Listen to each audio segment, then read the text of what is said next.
Em 2 Coríntios, capítulo 12, do versículo 7 até o 10, tem um texto muito conhecido que diz: "E para que não me exaltasse pela excelência das revelações, foi-me dado um espinho na carne, a saber, um mensageiro de Satanás para me esbofetear, a fim de não me exaltar, acerca do qual 3 vezes orei ao Senhor para que se desviasse de mim.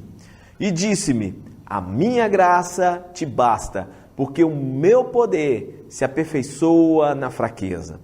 De boa vontade, pois, me gloriarei nas minhas fraquezas, para que em mim habite o poder de Cristo.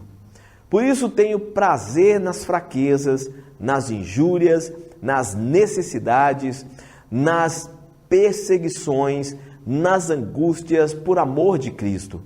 Porque quando estou fraco, então sou forte." A pergunta deste teologando é: o que era este espinho na carne que o apóstolo Paulo tanto fala? Pode rodar a vinheta, este é o nosso teologando de hoje.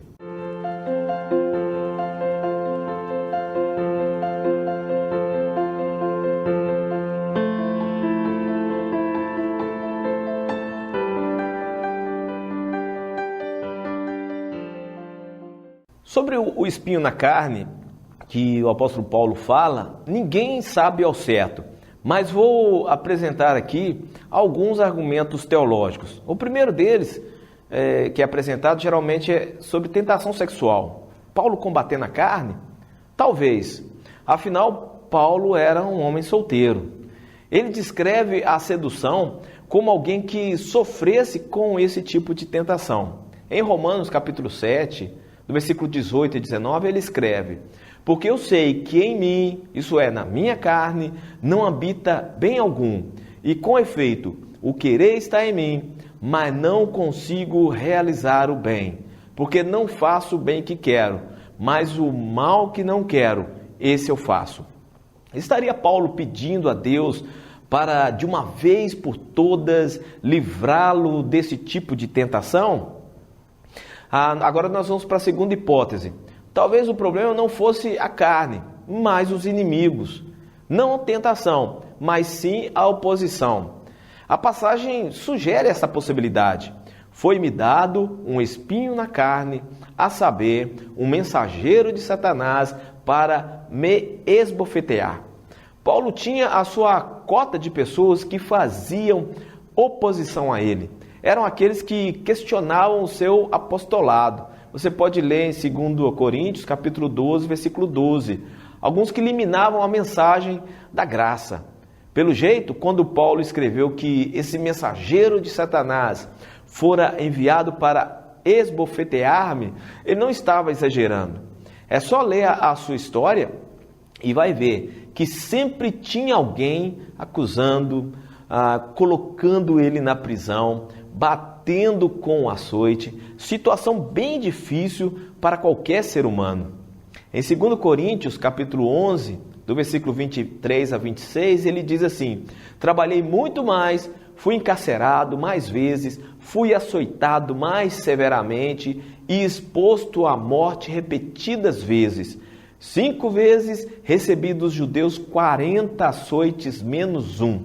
3 vezes fui golpeado com vara, 1 vez apedrejado, 3 vezes sofri naufrágio. Passei 1 noite e 1 dia exposto à fúria do mar.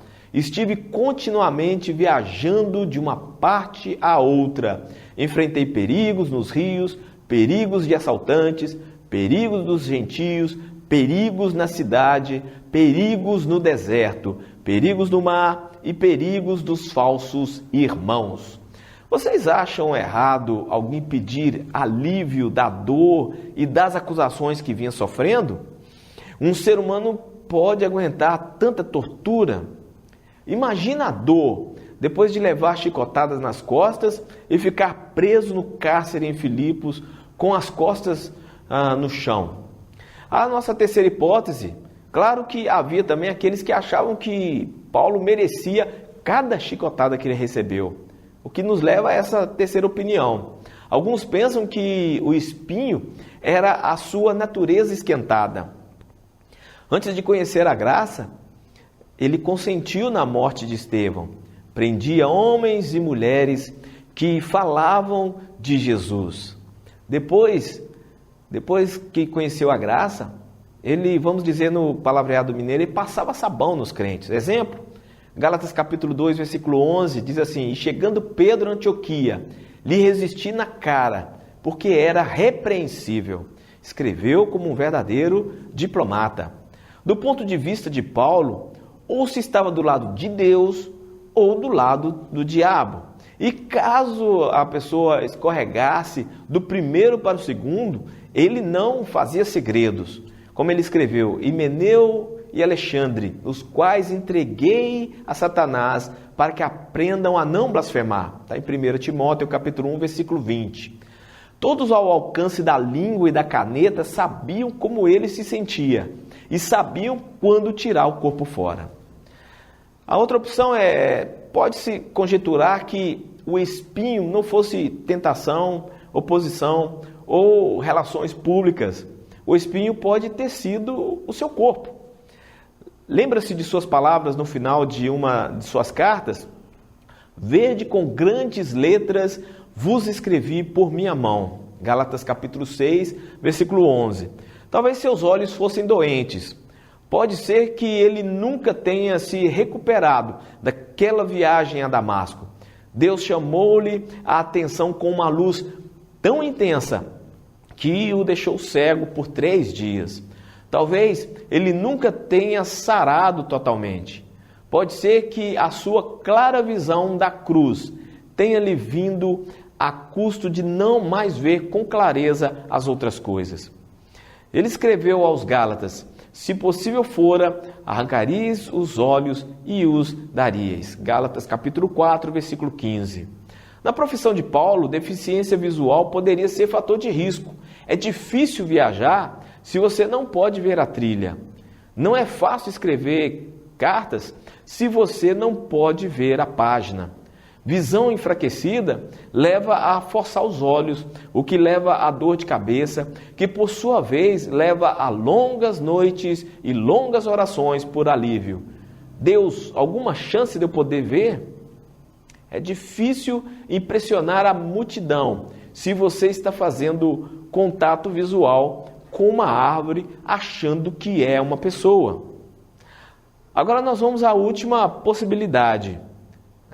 Temos por certo que Paulo fosse um pregador dinâmico, porém aqueles que o ouviam poderiam discordar. E a sua palavra é desprezível, escreveu ele se referindo ao que diziam dele a igreja de Corinto.